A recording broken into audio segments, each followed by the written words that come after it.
All right, let's talk about a man who didn't just live in history, he grabbed it by the throat and changed its course forever. I'm talking about Gaius Julius Caesar. This guy was a military genius, a political mastermind, and the person who basically forced the 500-year-old Roman Republic to its knees, paving the way for an empire. His life is an absolutely wild story of ambition, power, and, you guessed it, betrayal. And that's really the big question here, isn't it? How does one guy topple a system that had lasted for 5 centuries? A system specifically designed to prevent anyone from getting that powerful, to stop anyone from becoming a king. So how did Caesar pull it off? Well, to figure that out, we've got to go all the way back to the beginning.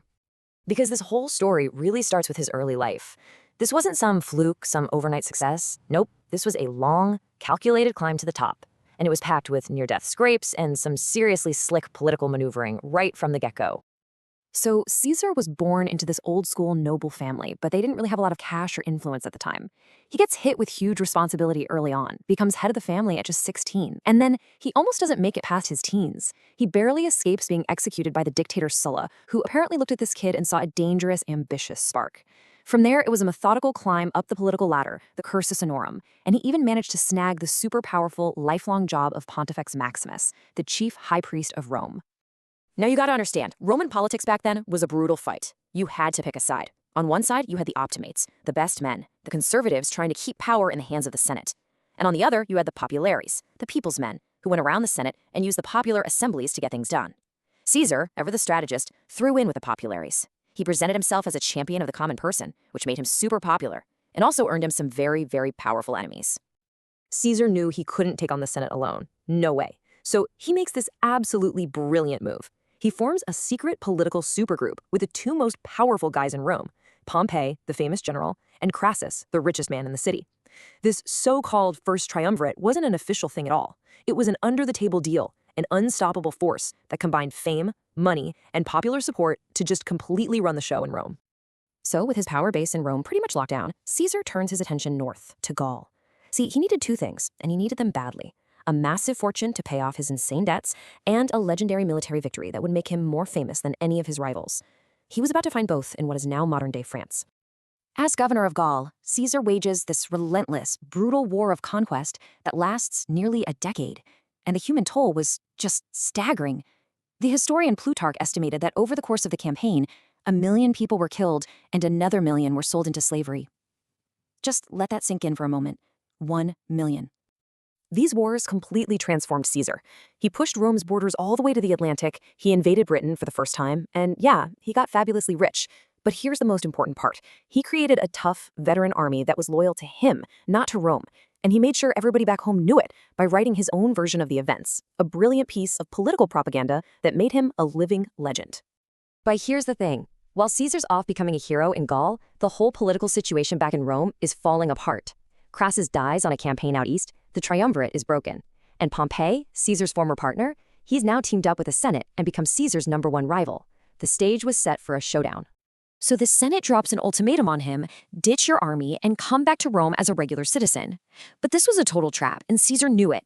If he came back without his army, his legal immunity would be gone, and his enemies would immediately prosecute him and destroy his career. They had him backed into a corner. Or so they thought. On January 10th, 49 BC, Caesar made his choice. He led one of his legions across the Rubicon River, the legal border of Italy. You just didn't do that. It was an unmistakable act of treason, a declaration of war against his own government. As he crossed, he supposedly said, "Alea jacta est," the die is cast. This was it. There was no going back. What happens next is just a whirlwind. The civil war explodes, and Caesar's famous speed is on full display as he chases his enemies all over the known world. He beats Pompey in Greece, jumps into an Egyptian civil war for Cleopatra, and then mops up the last of the Senate's armies in Africa and Spain. In just 4 years, he went from public enemy #1 to the undisputed master of the entire Roman world. So he won. He's got absolute power, something no Roman had ever really had before. But now comes the hardest part. What do you do with a republic that you basically broke? He kicks off a bunch of ambitious reforms, but with every move he makes, he starts looking less like a Roman consul and a lot more like a king. And you know what? He was a pretty effective ruler. He starts these massive, practical reforms. He fixes the totally messed up Roman calendar, creating the Julian calendar, which our modern one is based on. He makes sure the poor in the city get grain. He sets up colonies for his veterans, and he expands Roman citizenship. And then, and this was a huge deal, he becomes the first living Roman to put his own face on a coin. That was something you just didn't do. That was for gods, not for people. And then came the final straw. The Senate names him Dictator Perpetuus, dictator for life. This completely shattered Roman tradition. See, a dictator was supposed to be a temporary job for an emergency for like 6 months. Making it permanent sent a crystal clear message to the old guard. Caesar was never giving up power. He was a king in every single way except for the crown.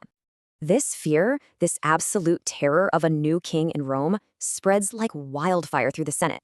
And a conspiracy of aristocrats, who started calling themselves the liberators, decided that there was only one way to save the republic. They had to kill the man who had mastered it. It all came to a head on the Ides of March, that's March 15th, 44 BC. Caesar had been warned not to go, but he went to the Senate meeting anyway. What he didn't know was that 60 of his fellow senators were waiting for him, with daggers hidden inside their togas. When the signal was given, they just swarmed him. One of the leaders was Marcus Brutus, a man Caesar had pardoned, a man he had treated like a son. In this frenzy of violence, they stabbed him 23 times. He collapsed and died right at the foot of a statue of his great rival, Pompey. The irony is just staggering. But the assassins' grand plan to save the Republic? It failed, spectacularly. Killing Caesar didn't fix anything. It kicked off another, even more destructive civil war that just completely torched the old system. And out of that chaos, Caesar's adopted heir, Octavian, rises up and becomes Augustus, the very first Roman emperor. In the end, Caesar's name became the title for emperors, like Kaiser and Tsar, and they even renamed the month of his birth, July, in his honor. The assassins accidentally created the very thing they killed him to prevent.